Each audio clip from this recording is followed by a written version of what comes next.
ಚಿದಂಬರ ನಮಸ್ತೇಸ್ತು ಚಿಂತಿತಾರ್ಥಪ್ರದಾಯಿನೇ ಔದುಂಬರ ಸದಾವಾಸ ಚಿದಂಬರ ನಮೋಸ್ತುತೆ. ಎಲ್ಲ ಆತ್ಮಜ್ಯೋತಿಗಳಿಗೆ ಸಾಷ್ಟಾಂಗ ಪ್ರಣಾಮ. ಜೈ ಚಿದಂಬರ. ಏನಪ್ಪ ಸದ್ಗುರು ಪರಭಂಗವನ್ನು ನೋಡೋಣ.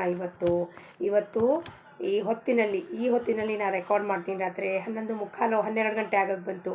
ಬೆಳಗ್ಗೆ 8:30 ಹೋಗಿದ್ವಿ, 11:30 ರಾತ್ರಿ ಬಂದಿದ್ದೀವಿ.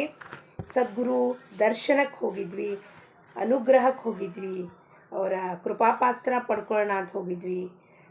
5 ವರ್ಷ ಕಾಲದ ಹಿಂದೆ ನಮ್ಮ ಗುರುಗಳು ಹೇಳಿದರು, ಈ ಸಂತೆರನ್ನು ಸದ್ಗುರುಗಳನ್ನು ಭೇಟಿಯಾಗಬೇಕು ಅಂತ. ಅಲ್ಲಿ ತನಕ ಹೋಗಿದ್ವಿ, ಆ ರಸ್ತೆ ನಮಗೆ ಸಿಕ್ಕಿರಲಿಲ್ಲ. ಪುನಃ ವಾಪಸ್ ಬಂದಿದ್ವಿ. 5 ವರ್ಷಗಳ ಕಾಲ ಕಾದ ಮೇಲೆ ಶ್ರದ್ಧಾ ನಿಷ್ಠೆ ಭಕ್ತಿ ಇಡಬೇಕು, ಆ ಕೆಲಸ ಹೇಳಿದ ಹಾಗೇ ಆಗತ್ತೆ ಅಂತ. 5 ವರ್ಷದ ಕಾಲಾಂತರದ ಮೇಲೆ ಆ ಸದ್ಗುರು ದರ್ಶನ ಪ್ರಾಪ್ತಿಯಾಯಿತು. ಅವ್ರು ನಿರ್ವಾಣ ಸ್ಥಿತಿದಲ್ಲಿದ್ದಾರೆ. ಮೈ ಮೇಲೆ ಒಂದು ಬಟ್ಟೆ ಕೂಡ ಇಲ್ಲ ಅವ್ರ ಹತ್ರ. ಮೈ ಮೇಲೆ ಒಂದು ಬಟ್ಟೆ ಇಲ್ಲ. ನಿರ್ವಾಣ ಸ್ಥಿತಿ. ಯಾವ ಸ್ಥಿತಿ ಅಂದರೆ ಆ ನಿರ್ವಾಣ ಸ್ಥಿತಿನೂ ನನಗೆ ಬಾಯಲ್ಲಿ ಒಂದು ಶಬ್ದ ನಿರ್ವಾಣ ಅಂದರೆ ಆ ಸ್ಥಿತಿದು ಅರಿವಾಗಲ್ಲ. ಆದರೆ ಅವ್ರು ಹೆಂಗಿದ್ದಾರೆ ಅಂದರೆ ಏನೂ ಇಲ್ಲ ಅಲ್ಲಿ, ಏನೂ ಇಲ್ಲ. ಸುಮ್ಮನೆ ನಾವು ಅರ್ಧ ಗಂಟೆಗಳ ಕಾಲ, 3/4 ಗಂಟೆಗಳ ಕಾಲ ಸುಮ್ಮನೆ ಕೂತಿದ್ವಿ ಗುರುಗಳ ಹತ್ರ. ಏನು ಪ್ರಶ್ನೆ ಇಲ್ಲ, ಏನು ವಿಚಾರ ಇಲ್ಲ, ಏನು ಕೇಳೋಂಗಿಲ್ಲ. ಅವ್ರ ಪ್ರಸಾದವನ್ನು ಕೊಟ್ಟರು ನಮಗೆ. ಅವರೇ ಅವ್ರ ಕೈಯಲ್ಲಿ ಹೆಚ್ಚಿ ಕೊಟ್ಟರು ಪ್ರಸಾದನ. ತಿಂದ್ವಿ, ತೊಗೊಂಡ್ವಿ, ಬಂದ್ವಿ. ಆಶೀರ್ವಾದ ಮಾಡಿದ್ರು, ತಲೆ ಮೇಲೆ ಕೈ ಇಟ್ಟರು, ನಗ್ನಗ್ತಾ ಹೋಗ್ಬಾರಮ್ಮ ಅಂತ ಹೇಳಿದ್ರು. ಅಷ್ಟೇ. ಅಲ್ಲಿ ಯಾವ ಥರವಾದ ಮೌನ, ಕೇವಲ ಮೌನ. ಅವ್ರ ಹತ್ರ ಕೂತಿದ್ದಾಗ 3/4 ಗಂಟೆಗಳ ಕಾಲ ಒಂದು ವಿಚಾರ ಬರಲಿಲ್ಲ ಕೇಳಬೇಕು ಅಂತ. ಒಂದು ಥಾಟ್, ಯಾವ ಪಾರಮಾರ್ಥದ ವಿಚಾರ, ನನ್ನ ಸಾಧನೆ ಹೆಂಗೆ ನಡೀತಿದೆ ಹೇಳ್ರಿ, ನಾನು ಚಲೋ ಮಾಡ್ತಿದ್ದೀನೇನು, ಹಾಗೆ ಹೀಗೆ ಅಂತ ನಮ್ಮ ಗುರುಗಳು ಯಾವಾಗಲೂ ಹೇಳ್ತಿದ್ರು.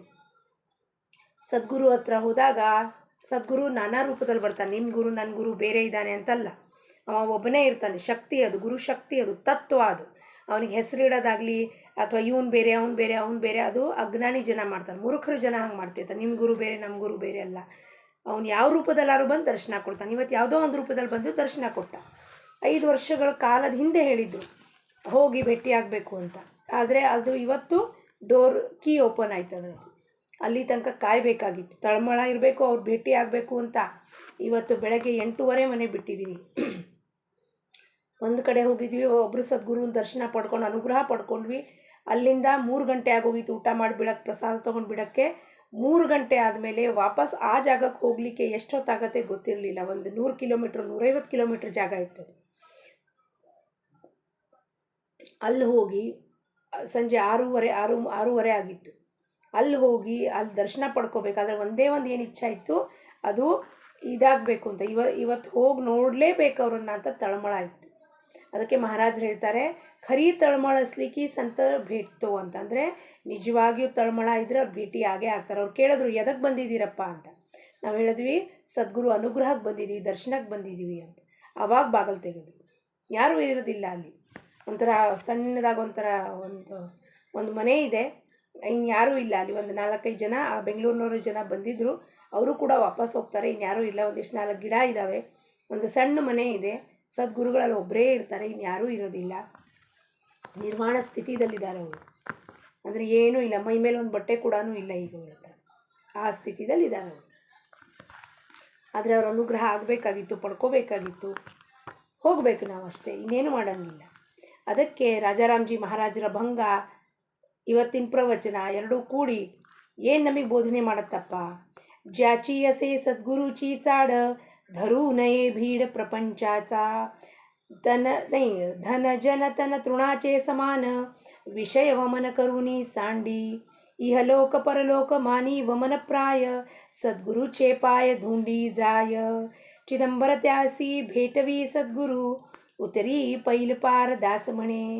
ಜೈ ಚಿದಂಬರ್. ಏನು ಹೇಳ್ತಾನೆ ನೋಡಿ ರಾಜಾರಾಮ್ಜಿ ಮಹಾರಾಜರು. ನೋಡಿ, ಇಷ್ಟೆಲ್ಲ ಬೆಳಗ್ಗೆ 5 ಗಂಟೆಗೆ ಎದ್ದು 8:30 ಮನೆ ಬಿಟ್ಟು ರಾತ್ರಿ 11:30 ಬಂದು ಈ 12 ಗಂಟೆ ಸಮಯದಲ್ಲಿ ರೆಕಾರ್ಡ್ ಮಾಡುವಾಗಲೂ ಕೂಡ ಒಂದು ಥರದ ಆಯಾಸನೂ ಇಲ್ಲ, ಮನಸ್ಸಿನಲ್ಲಿ ಯಾವ ಗೊಂದಲ ಇಲ್ಲ, ಇಷ್ಟು ದೂರ ಹೋಗಿ ಬಂದ್ವಿ ಅಂತ ಸುಸ್ತಿಲ್ಲ. ಯಾಕಪ್ಪ ಅಂದರೆ ಸದ್ಗುರುಗಳು ಸದಾ ನಮ್ಮ ಜೊತೆಗಿದ್ದಾಗ ಯಾವ ಥರವಾದ ಶರೀರಕ್ಕೆ ಆಯಾಸ ಆಗೋದಿಲ್ಲ. ಮನಸ್ಸಿಗೆ ಆಯಾಸ ಆದರೆ ಶರೀರಕ್ಕೆ ಆಯಾಸ ಆಗುತ್ತೆ. ಮನಸ್ಸಿಗೆ ಯಾವ ಥರ ಆಯಾಸ ಇಲ್ಲ. ಕೇವಲ ಅವ್ರ ದರ್ಶನ ಭಾಗ್ಯ ಇವತ್ತು ಪಡ್ಕೊಳ್ಬೇಕಾಗಿತ್ತು ಅಂತ ಒಂದು ತಳಮಳ ಇತ್ತು.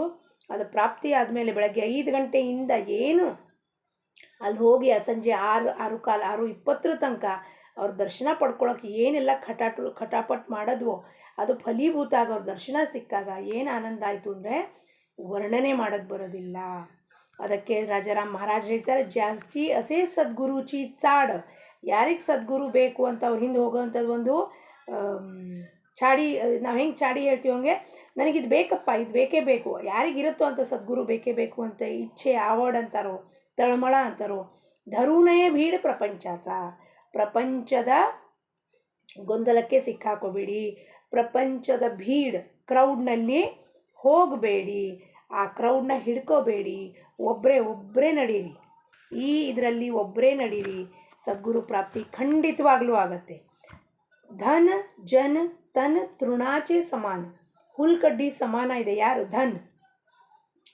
ಧನ್ ಎಷ್ಟು ಅವಶ್ಯಕತೆ ಇರೋದೋ ಅಷ್ಟೇ ಇರಬೇಕು, ಅಷ್ಟಕ್ಕಿಂತ ಹೆಚ್ಚಿದೆ ಅದೆಲ್ಲ ಉಪಯೋಗಕ್ಕೆ ಬರೋದಿಲ್ಲ. ಅದು ಉಪಯೋಗಕ್ಕೆ ಬರಬೇಕು ಅಂದರೆ ಸದ್ವಿನಿಯೋಗ ಆಗಬೇಕು. ಅದು ನಾವು ಮಾಡಲಿಲ್ಲ ಅಂದರೆ ಅದರದ್ದು ಉಪಯೋಗ ಇಲ್ಲ. ಜನ್ ತನ್, ಈ ದೇಹಾಭಿಮಾನ ಇಟ್ಕೊಳ್ತೀವಿ, ಇದು ತೃಣಕ್ಕೆ ಸಮಾನ ಇದೆ. ತೃಣ ಅಂದರೆ ಹುಲ್ಲಿನ ಸಮಾನಕ್ಕೆ ದೇಹಕ್ಕೆ ಇಷ್ಟೊಂದು ಅಭಿಮಾನ ಯಾಕೆ ಇಟ್ಕೋತೀರಾ? ಜನನ ಹಿಡ್ಕೊಂಡ್ಬಿಟ್ಟು ಅವ್ರ ಹಿಂದೆ ಹೋಗ್ತಿರ್ತೀರಾ, ಅವಾಗ ಸದ್ಗುರು ಹೆಂಗೆ ಭೇಟಿ ಆಗ್ತಾನೆ? ವಿಷಯ ವಮನ ಕರುಣಿ ಸಾಂಡಿ, ಈ ವಿಷಯ ಏನು ತುಂಬ್ಕೊಂಡಿದೀವೋ ನಮ್ಮ ಹೃದಯದಲ್ಲಿ, ಚಿತ್ತದಲ್ಲಿ, ಕೆಟ್ಟ ವಿಚಾರಗಳು, ವಿಕಾರಗಳು, ಅವಗುಣಗಳು, ನಮ್ಮ ಕ್ರೋಧ, ಲೋಭ, ಕಾಮ, ಅರಿಷಡ್ವರ್ಗಳು, ಅಸೂಯೆ, ಇವೆಲ್ಲವೂ ವಮನ್ ಅಂದರೆ ವಾಂತಿ ಮಾಡಿ ಬಿಸಾಕ್ಬೇಕಂತ ನಾವು ಅಂತ ರಾಜಾರಾಮ್ ಮಹಾರಾಜ್ ಹೇಳ್ತಾರೆ. ವಿಷಯ ವಮನ ಕರುಣಿ ಸಾಂಡಿ, ಅಯ್ಯೋ ಬಿಸಾಕರಪ್ಪ. ವಮನ ಅಂದರೆ ವಾಂತಿ ಮಾಡ್ರಿ, ಅದರದ್ದು ಸಾಕಿನ್ನ ಎಷ್ಟು ಅಸಹ್ಯ ಬರೋದಿಲ್ವ ನಿಮಗೆ? ಆ ವಿಷಯದ ಬಗ್ಗೆ ಮಾತಾಡ್ತಿರ್ತೀರಾ, ಜನದ ಬಗ್ಗೆ ಮಾತಾಡ್ತಿರ್ತೀರಾ, ಕೀಳು ಮಟ್ಟದ ತನಕ ಹೋಗಿ ಮಾತಾಡ್ತೀರಾ, ಗಾಸಿಪ್ ಮಾಡ್ತೀರಾ, ನಿಂದನೆ ಮಾಡ್ತೀರಾ, ಮತ್ತು ಬೇರೆಯವ್ರ ಮೇಲೆ ಕಲ್ಲು ಒಗ್ದು ನಿಮ್ಗೆ ಆ ಕಲ್ಲು 4 ಜನ ವಾಪಸ್ ಒಗ್ದಾಗ ಅಳ್ತಾ ಕೂತಿರ್ತೀರ, ನನಗೆ ಆಕೆ ಹಿಂಗೆ ಅಂದು ಈಕಿ ಹಂಗೆ ಅಂದು ಅಂತ. ಯಾರೇನು ಅಂದಿರ್ತಾರೆ? ನೀವು ಕಲ್ಲು ಒಗ್ದಿರ್ತೀರ, ಅದಕ್ಕೆ ಅವ್ರು ಪುನಃ ನಿಮಗೆ 4 ಕಲ್ಲು ಜಾಸ್ತಿ ವಾಪಸ್ ಕೊಟ್ಟಿರ್ತಾರೆ. ಅದಕ್ಕೆ ಯಾಕೆ ನೀವು ಮಾಡ್ತೀರಾ? ನೀವು ಫಸ್ಟ್ ಯಾಕೆ ಅವ್ರಿಗೆ 4 ಕಲ್ಲು ಒಗ್ದಿದ್ರಿ? ನೀವು 4 ಹೋದರೆ ಅವ್ರು 12 ಕಲ್ಲು ವಾಪಸ್ ಹೋಗಿದ್ದಾರೆ ನಮಗೆ. ಅದಕ್ಕೆ ನೀವು ರೆಡಿ ಇರಬೇಕು. ಅಳ್ತಾ ಕೂತ್ಕೊಂಡ್ರೆ ಏನೂ ಉಪಯೋಗ ಇಲ್ಲ. ನೀವೇನು ಹಾಕಿದ್ರೋ ಅದೇ ನಿಮಗೆ ವಾಪಸ್ ಸಿಗತ್ತೆ. ಇಹಲೋಕ ಪರಲೋಕ ಮಾನೀ ವಮನ್ ಪ್ರಾಯ. ಇಹಲೋಕ ಮತ್ತು ಪರಲೋಕ, ಸ್ವರ್ಗ ಸುಖನೂ ಇಹಲೋಕದ ಸುಖನೂ ಎರಡೂ ವಮನ, ವಾಂತಿ ಥರ ಇರುತ್ತೆ. ಯಾಕಪ್ಪ? ಸ್ವರ್ಗ ಸುಖನೂ ಟೆಂಪ್ರರಿ ಇದೆ, ಇಲ್ಲಿ ಪ್ರಪಂಚದ ಸುಖನೂ ಟೆಂಪ್ರರಿ ಇದೆ. ಎರಡೂ ಸುಖ ಟೆಂಪ್ರರಿ ಇದೆ. ಇಂಥದ್ದು ಯಾವುದೂ ವಸ್ತು ಇಲ್ಲ, ಯಾವುದು ಶಾಶ್ವತ ಇದೆ, ಅಸತ್ತಿದೆ ಎಲ್ಲ. ಶಾಶ್ವತ ಯಾವುದಿದೆಯಪ್ಪ? ಸದ್ಗುರು, ಗುರು, ಪರಬ್ರಹ್ಮ, ಪರಮಾತ್ಮ, ಏನಾರು ಕರೀರಿ ಅವನಿಗೆ, ಅವನೊಬ್ಬನೇ ಶಾಶ್ವತ. ಸದ್ಗುರು ಚೇ ಪಾಯ ಧುಂಡಿ ಜಾಯ್, ಹೋಗಪ್ಪ ಹೋಗು, ಸದ್ಗುರುಗಳ ಕಾಲು ಎಲ್ಲಿ ಸಿಗ್ತಾವಲ್ಲಿ ಹೋಗು, ಹೋಗ್ತಿರು, ದರ್ಶನದ ಭಾಗ್ಯಕ್ಕೆ ಹೋಗ್ತಾ ಇರು, ಪ್ರಾಪ್ತಿ ಮಾಡ್ಕೋ. ಈ ಜೀವನ ಕಾಲದಲ್ಲಿ ಅದೊಂದು ಬಿಟ್ಟು ನಿನಗೆ ಇನ್ನೇನು ನಿನ್ನ ಜೊತೆಗೆ ಬರೋದಿಲ್ಲ. ಈ ಈ ಇಹಲೋಕ ಪರಲೋಕ ಸುಖ ಬರೋದಿಲ್ಲ. ಅವ್ರ ಕಾಲು ಹಿಡ್ಕೊಂಡು ಒಮ್ಮೆ ನಮಗೆ ಆಶೀರ್ವಾದ ಮಾಡಿದ್ರು, ಮುಗೀತಲ್ಲೇ ನಮ್ಮ ಉದ್ಧಾರ ಆಗೋಗತ್ತೆ. ಅವ್ರ ಜೊತೆ ಏನೂ ಬೀಳೋದು ಬೇಕಾಗಿರೋದಿಲ್ಲ. ಅದಕ್ಕೆ ಅವನ ಕಾಲು ಎಲ್ಲೆಲ್ಲಿ ಸಿಗ್ತಾವೋ ಅಲ್ಲಲ್ಲಿ ಹುಡುಕೋತಾ ಹೋಗ್ರಿ. ನಿಮಗೆ ಭೇದ ಬುದ್ಧಿ ಇದೆ, ಈ ಸದ್ಗುರು ಬೇರೆ, ಆ ಸದ್ಗುರು ಬೇರೆ, ಇವನನ್ನು ಹಿಡ್ಕೋಬೇಕು, ಅವನನ್ನು ಹಿಡ್ಕೋಬಾರ್ದು, ಇವೆಲ್ಲ ಭೇದ ಬುದ್ಧಿ ಯಾಕಿದೆಯಪ್ಪ ನಿಮಗೆ? ದೇಹಾಭಿಮಾನದಿಂದ ಇದ್ದೀರಾ. ದೇಹದಲ್ಲಿ ಗುರುವನ್ನು ನೋಡ್ತೀರಾ, ಗುರುನ ದೇಹದಲ್ಲಿ ನೋಡೋದಲ್ಲ. ಅವನೊಬ್ಬ ಶಕ್ತಿ, ಅವನು ಆ ಶಕ್ತಿ, ಅದು ಪರಬ್ರಹ್ಮ ವಸ್ತು, ಒಂದು ಶಕ್ತಿ. ಅದು ಗುರು ರೂಪದಲ್ಲಿ ಬಂದಿರುತ್ತೆ. ಅದು ಕಣ್ಮುಂದೆ ಕಾಣ್ತಿರೋದು ರೂಪ. ಆ ರೂಪಕ್ಕೆ ಒಂದು ನಾಮ ಕೊಟ್ಟಿದ್ದಾರೆ. ಅದು ಎಲ್ಲ ನಾಮ ಬೇರೆ ಬೇರೆ ಇರುತ್ತೆ. ಒಬ್ರಿಗೆ ಒಬ್ಬ ಹೆಸರು, ಇನ್ನೊಂದು ಹೆಸರು. ರಾಮಕೃಷ್ಣ ಪರಮಹಂಸರು, ತುಕಾರಾಮ್ ಮಹಾರಾಜ್ ಅಂತಾರೆ, ಮೀರಾಬಾಯಿ ಅಂತಾರೆ, ರಾಜಾರಾಮ್ ಮಹಾರಾಜರು ಅಂತಾರೆ, ವೆಂಕಟಾಚಲ ಅವಧೂತ ಅಂತಾರೆ, ದತ್ತಾವಧೂತ ಅಂತಾರೆ, ಅಗಡಿ ಮಹಾರಾಜರು ಅಂತಾರೆ, ಗುರು ಚಿದಂಬರಪ್ಪನವ್ರು ಅಂತಾರೆ. ಎಲ್ಲ ಹೆಸರು ಬೇರೆ, ಆದರೆ ಶಕ್ತಿ ಇರೋದು ಒಂದೇ. ಅದಕ್ಕೆ ನಿಮಗೆ ಈ ಭೇದ ಬುದ್ಧಿ ಇರೋದಕ್ಕೆ ನಿಮ್ಗೆ ಅದು ಗೊತ್ತಾಗೋದಿಲ್ಲ. ಭೇದ ಬುದ್ಧಿ ಬಿಟ್ಟರೆ ನಿಮ್ಗೆ ಗೊತ್ತಾಗುತ್ತೆ ಎಲ್ಲ ಸದ್ಗುರುಗಳು ಒಂದೇ ಇರೋರವರು. ಶಕ್ತಿ ಬೇರೆ ಬೇರೆ ರೂಪ ತಗೊಳುತ್ತೆ. ಯಾಕೆಂದರೆ ಒಬ್ಬರೇ ಒಂದೇ ಜಾಗಕ್ಕೆ ಇರ್ಲಿಕ್ಕೆ ಸಾಧ್ಯ ಇಲ್ಲ. ಅದಕ್ಕೆ ಆ ಶಕ್ತಿ ನಾನಾ ರೂಪ ಧಾರಣೆ ಮಾಡಿ ಆಯಾ ಜಾಗದಲ್ಲಿ, ಆಯಾ ಪ್ರಾಂತದಲ್ಲಿ ಕೆಲಸ ಮಾಡ್ತಿರತ್ತೆ. ಅವ್ರ ಮೇಲೆ ಕುತ್ಕೊಂಡು ನಗ್ತಿರ್ತಾರೆ. ಹೈಯರ್ ಆರ್ಕಿದಲ್ಲಿ ಹೆಂಗೆ ಗುರುಮಂಡಲ ಇರುತ್ತಲ್ಲಿ, ಆ ಹೈಯರ್ ಆರ್ಕಿದಲ್ಲಿ ಋಷಿಮುನಿಗಳು ಡಿಸ್ಕಸ್ ಮಾಡ್ತಿರ್ತಾರೆ. ನಮ್ಮ ಥರ ನಾವು ಹೆಂಗೆ ಇಲ್ಲಿ ಕ್ಯಾಬಿನೆಟಲ್ಲಿ ಡಿಸ್ಕಸ್ ಮಾಡ್ತೀವೋ, ಏನಪ್ಪ ಇರೋದೊಂದು ಶಕ್ತಿನ ಇಷ್ಟು ಭಿನ್ನ ಮಾಡಿ ಭೇದ ಬುದ್ಧಿ ಮಾಡಿ ಸದ್ಗುರುನ ನೋಡ್ತಾರೆ. ನೀವು ಯಾವತ್ತು ಸದ್ಗುರುನ ಭೇದ ಬುದ್ಧಿಯಿಂದ ನೋಡ್ತೀರೋ, ಕರ್ಕೆಹಳ್ಳಿ ಮಹಾರಾಜರು ಬೇರೆ, ಅಗಡಿ ಮಹಾರಾಜರು ಬೇರೆ, ಆ ಗುರುಗಳು ಬೇರೆ, ಈ ಗುರುಗಳು ಬೇರೆ, ದೀಪಾನ್ ಗುರುಗಳು ಬೇರೆ, ಇನ್ನೊಬ್ಬರು ಗುರುಗಳು ಬೇರೆ, ಅವ್ರು ಯಾರು ಬೇರೆ ಅಲ್ಲೇ ಅಲ್ಲ. ಒಂದು ಶಕ್ತಿ, ನಾಮ ಹಲವು. ಈ ಶಕ್ತಿ ಒಂದು ಅಂತ ರಾಮಕೃಷ್ಣ ಪರಮಹಂಸರು ಬೇರೆ, ಅವ್ರದ್ದು ಯಾರೋ ಬಂದರೆ ನಮ್ಮ ಮನೆಗೆ, ಇಲ್ಲ ಇಲ್ಲ ನಾವು ನಿಮ್ಮನ್ನು ಒಳಗೆ ಸೇರಿಸ್ಕೊಳ್ಳೋದಿಲ್ಲ, ಇದು ಅಲ್ಲ.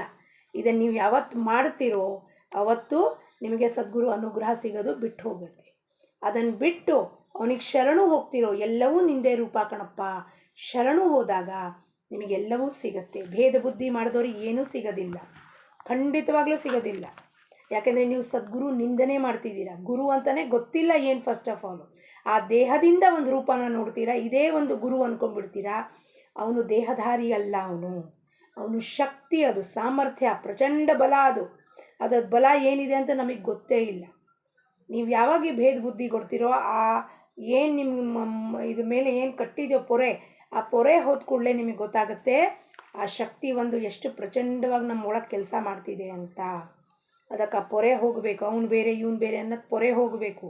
ಚಿದಂಬರ ತ್ಯಾಸಿ ಭೇಟವಿ ಸದ್ಗುರು ಉತರಿ ಪೈಲ ಪಾರ ದಾಸಮಣಿ. ಯಾರಿಂಗೆ ಹೋಗ್ತಾ ಇರ್ತಾನೋ ಹುಡಕ್ಕೊಂಡು ನನಗೆ ಬೇಕು ಸದ್ಗುರು ಬೇಕು, ಅವನು ಹೇಳಿದ ಮಾತುಗಳು ಬೇಕು, ಅದು ಬೇಕು. ಯಾಕೆಂದರೆ ಯಾಕೆ ಬೇಕು ಸದ್ಗುರು? ಹಂಗಂದರೆ ಒಬ್ಬರು ಸದ್ಗುರು ಸಿಕ್ಕಿದ್ದಾನೆ ಅಂದರೆ ಆಗೋದಿಲ್ವಾ? ನಮ್ಮ ಪ್ರಾರಬ್ಧ ನಮಗೆ ಎಲ್ಲೆಲ್ಲಿ ಎಳ್ಕೊಂಡು ಹೋಗುತ್ತೋ ಆಯಾ ಸದ್ಗುರು ನಮ್ಮ ಜೀವನದಲ್ಲಿ ಬರ್ತಾರೆ. ಇಲ್ಲಿ ಯಾವ ಥರವಾದ ಒಂದು ಇದಿಲ್ಲ. ನಿಮ್ಮ ಕ್ವಶನ್ ಪೇಪರ್ನಲ್ಲಿ ಯಾರ್ಯಾರು ಸದ್ಗುರು ಬರ್ತಾರೆ, ನನ್ನ ಕ್ವಶನ್ ಪೇಪರ್ ಅಂದರೆ ಪ್ರಾರಬ್ಧ. ಯಾರ್ಯಾರು ಸದ್ಗುರುಗಳು ಬರ್ತಾರೆ ನಮಗೆ ಗೊತ್ತಿರೋದಿಲ್ಲ. ಚಿಪ್ ಆಲ್ರೆಡಿ ಫಿಟ್ ಆಗೋಗಿರುತ್ತೆ. ಹುಟ್ಟ ಈ ಭೂಮಿಗೆ ಬರೋಕ್ಕಿಂತ ಮುಂಚೆನೇ ಗರ್ಭದಲ್ಲೇ ಚಿಪ್ ಎಲ್ಲ ಫಿಟ್ ಮಾಡಿಬಿಟ್ಟಿರ್ತಾನೆ ಪರಮಾತ್ಮ. ಬ್ಲೂ ಪ್ರಿಂಟ್ ಆಗೋಗಿದೆ.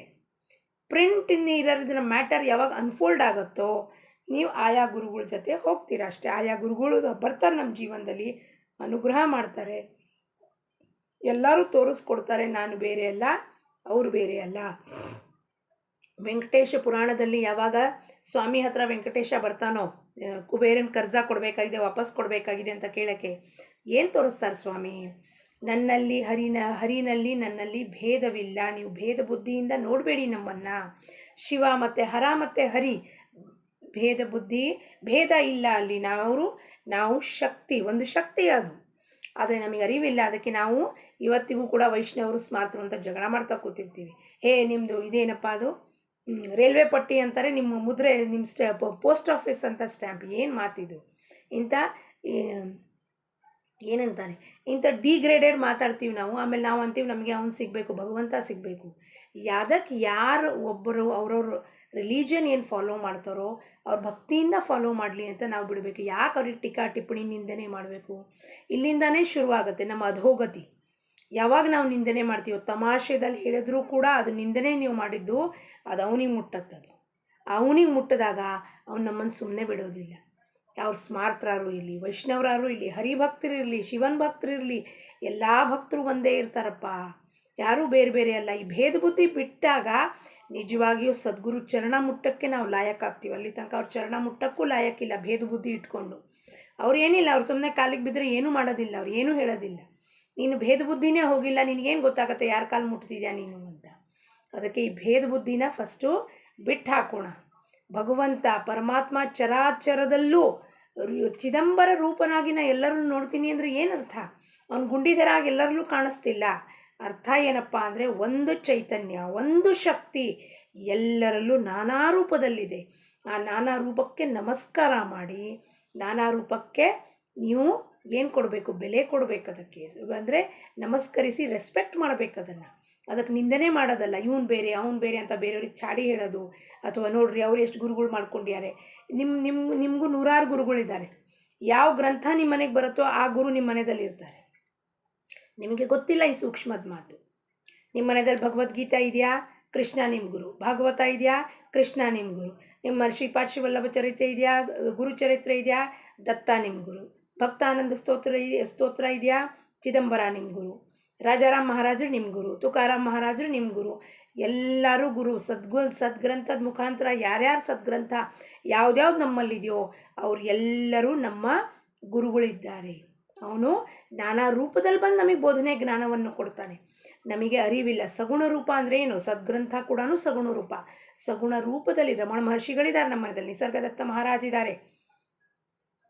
ಸಿದ್ದರಾಮೇಶ್ವರ ಮಹಾರಾಜ, ಇಂಚಗಿರಿ ಅವರಿದ್ದಾರೆ. ಎಲ್ಲರೂ ಕೂಡ ಒಂದೇ ಒಂದು ಶಕ್ತಿ, ನಾನಾ ರೂಪ. ಈ ಭೇದ ಬುದ್ಧಿ ಹೋದಾಗ, ಆ ಪೊರೆ ಹೋದಾಗ ಸದ್ಗುರು ನಿಜವಾಗಿಯೂ ಯಾರು ಅಂತ ನಮಗೆ ತಿಳಿ ಬರುತ್ತೆ. ಅದಕ್ಕೆ ಸದ್ಗುರೂಚಿ ಚಾಡ, ಅವನು ಬಿಟ್ಟು ಇನ್ನೆಂಥದ್ದು ವಿಚಾರ ಬರಬಾರ್ದು ಮನಸ್ಸಿನಲ್ಲಿ. ಅಂಥ ಒಂದು ಸ್ಥಿತಿಗೆ ಮುಟ್ಟಬೇಕು ಅಂದರೆ ಫಸ್ಟು ಈ ಅಂತಃಕರಣ ಶುದ್ಧಿ ಆಗಬೇಕು. ಈ ಶುದ್ಧವಾದ ಅಂತಃಕರಣದಲ್ಲಿ ಬಂದು ಕೂತ್ಕೋತಾನೆ, ಅವನು ಅರಿವು ಮಾಡಿಕೊಡ್ತಾನೆ ಏನು ಸತ್ಯ ಏನು ಅಸತ್ಯ ಅಂತ, ಶಾಶ್ವತ ಏನು ಅಶಾಶ್ವತ ಏನು. ಅದಕ್ಕೆ ರಾಜಾರಾಮ್ ಮಹಾರಾಜ ಚರಣಕ್ಕೆ ಮತ್ತು ಸ್ವಾಮಿ ಚರಣಕ್ಕೆ ಪ್ರಾರ್ಥನೆ ಮಾಡುತ್ತಾ ಲೋಕ ಸಮಸ್ತ ಸುಖಿನೋ ಭವಂತು. ಜೈ ಚಿದಂಬರ.